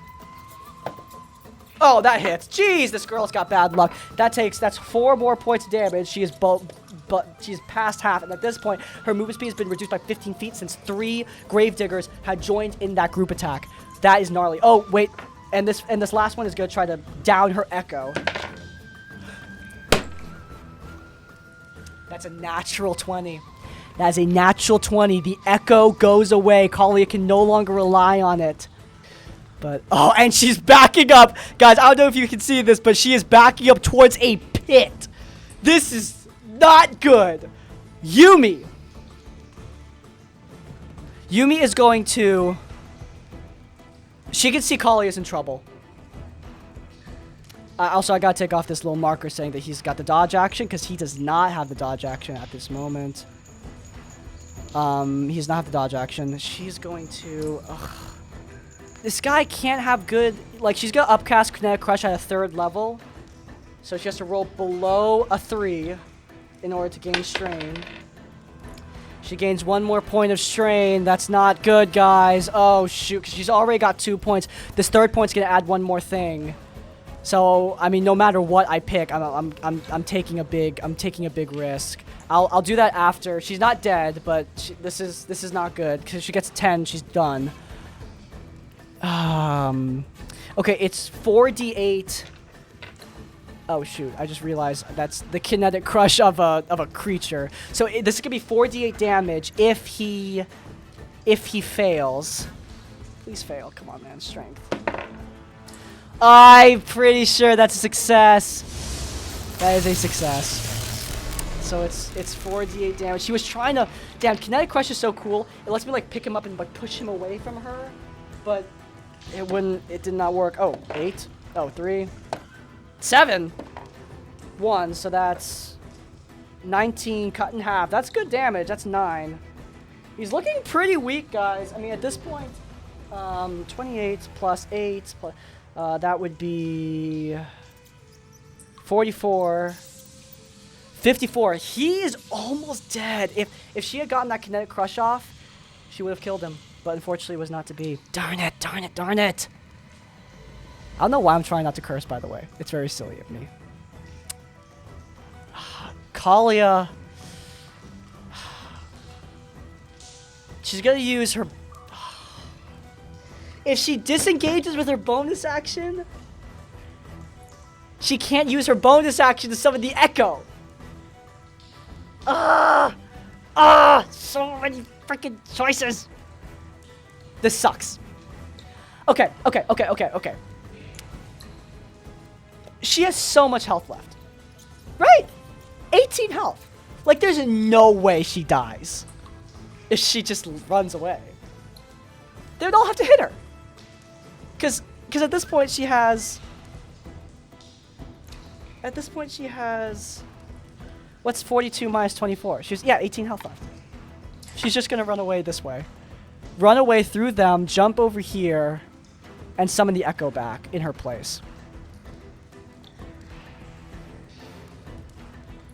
So the Echo remains behind in her place, but she is going to take an attack of opportunity, which is going to hurt a lot. Oh god, this is going to suck. That's from man that's a miss. That's a miss from the group attack too. Okay, so Kalia manages to just duck and weave, get on top of this rock with the Echo. That's an ally within 5 feet. That sneak attack. She's gonna finally fire off good juju. Come on, please don't fucking miss, girl.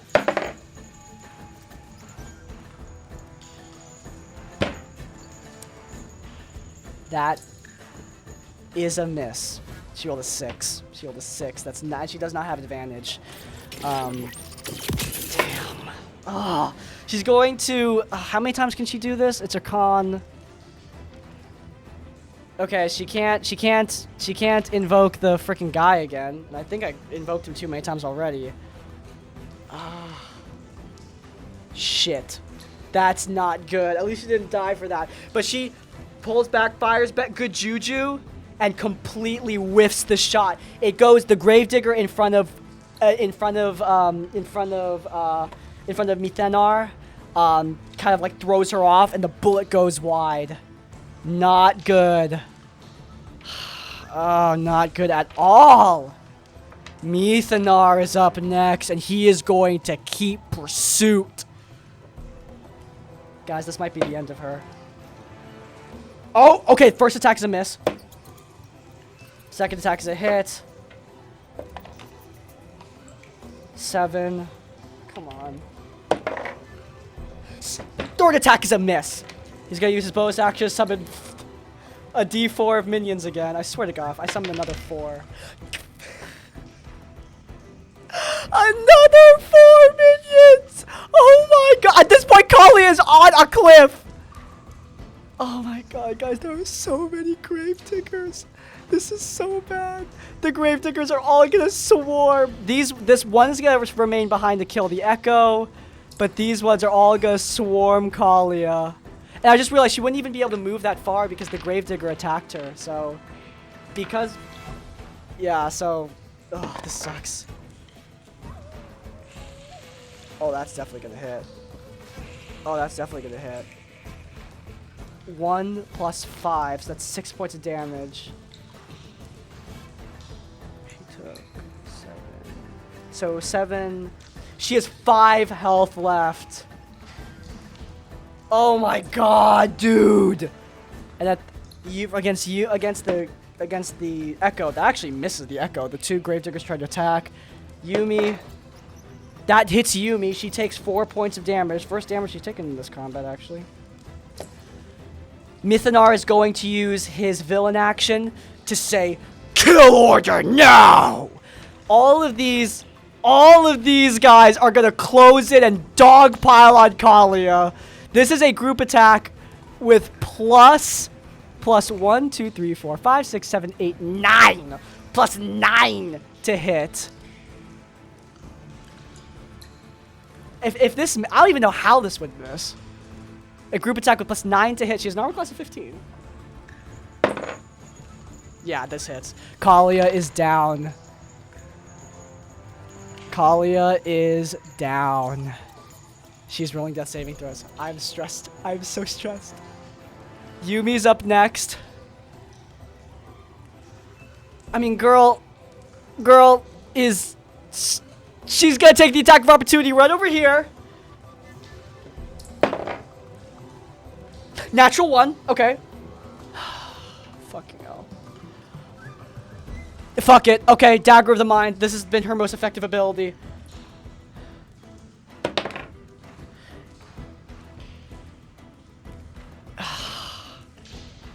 Wait, hold on. Screw it. I'm gonna use overwhelming. Okay, I'm gonna use overwhelming power. I'm gonna gain another strain.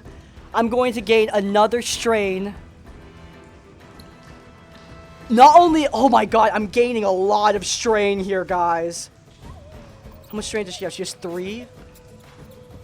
Okay, first I'm gonna see if this is even possible. Okay, I don't gain any strain from casting the power itself because I rolled a 6. But I do gain 3 points of strain from what I'm about to do. So at this point, Yumi has 6 strain. So she's 4 away from straight up death. And I have to start distributing the strain to, like, put out the debuffs. But at this point, he does have to I'm going to use overwhelming power. As I gain this extra strain, I have to force a I force a reroll and put a penalty based on the proficiency bonus. So my proficiency bonus is plus 3, unnatural 1. Unnatural 1. 2. I would have been fine anyway. Well, no, I wouldn't have been fine because he succeeded the first time. So, full damage. So that's 1, 2, 3. Okay, I need to reroll. I wasn't even paying attention. 2 plus 6. I just rolled. I don't even remember the first dice. That's 7 plus 6. That's 15. One more dice. 8. 23 points of damage, which is more than enough to freaking kill this guy. He had 1 hit point left. That is going to be a how do you want to do this, or how do I want to do this? Oh my god, I'm sweating so much for Yumi. She sees Kalia go down. She, like, breathes deep, runs. She dodges under the Gravediggers so that all they try to grab her. She unleashes her psychic magic, reaching out for Mithanar, closes her fist. Mithanar looks back and screams. As all this psychic energy courses into his mind, his brain melts. And she caused him such pain, he just flings himself off the cliff and into the dark void below. The Gravedigger spores fall with him. Okay, I'm going to roll a medicine check on Kalia. That's a natural 1, meaning Kalia is going to need to roll a death saving throw. That's a fail. So that's 1 fail on Kalia. That's a 3 from Yumi on the medicine check. Kalia is failing. Another death saving throw with a 7. Yumi, are you fucking serious? That's a 10. Thank God. Yumi finally stabilizes Kalia. I'm actually sweating a little bit there because I was like, oh my god, is Kalia deadass gonna die right now? But no, she's good. Yumi runs over, sparing Miss Sulfero from a painful end. Oh my god, guys. Oh my god. Eventually, Kalia wakes up. Yumi looks down at her. He's dead. You're okay? Oh, thanks to you. Good job. You did good. Well, you saved me before. It's only fair. Hey, Yumi. Hey, listen to me. Look, a really stubborn asshole told me a long time ago, okay, a couple of years ago, that it's not about fair. It's not about paying someone back, getting what you deserve, or paying a debt.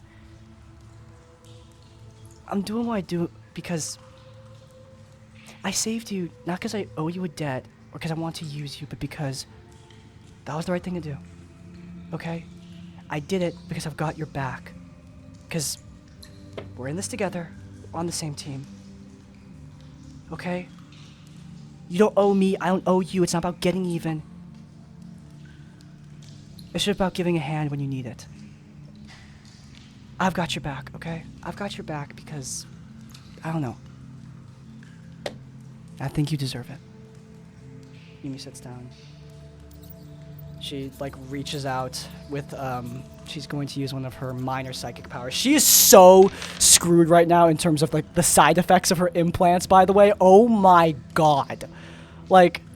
I'm going up to the strain effects right now. She has 6 points in strain. I'm probably going to distribute them evenly.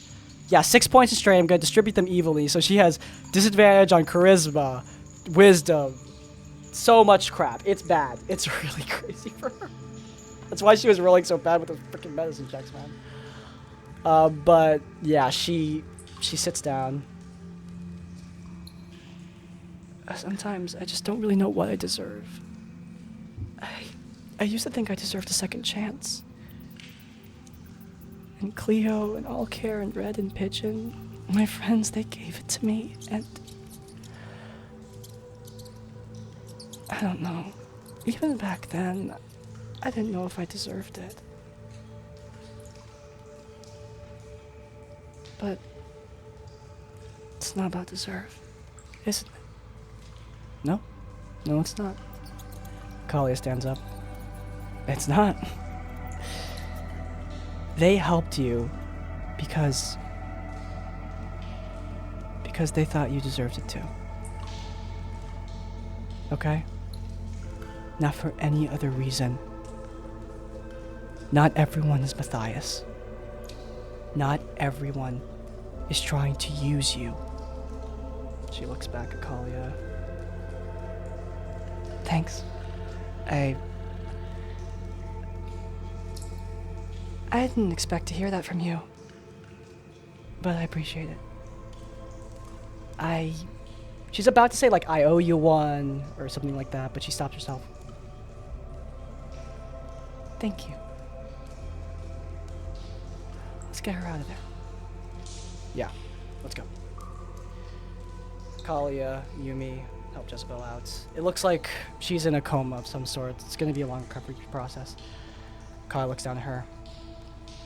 Yeah, she needs a splicer. She needs a flesh splicer ASAP. We can get her one. Do you have one on the boat? Yeah, I brought one on the ship. The Orion's probably got enough tech to save her, right? Yeah, she'll be fine. I know she will be. Come on, let's get out of here. And so ends the tale of women's wrongs. Who knows? I might do that again. I had a lot of fun. I do have a lot of thoughts on solo D&D in general, but that'll come at another time. If you guys want to see more of our content, you can check out the 10th Tomb, where Yumi had her full story alongside the actual main characters, aka the bad options. It's linked in the cards, but before you go, please leave a like on this one and subscribe to Crispy's Tavern so you don't miss any of our content as it comes out. And finally, if you want to leave your own theories or thoughts, you can go down in the comments down below. If you can't think of a comment, leave the comment "She made it" to let me know you made it to the end of the video. In essence, like, comment, subscribe. I will see you all next time. Farewell.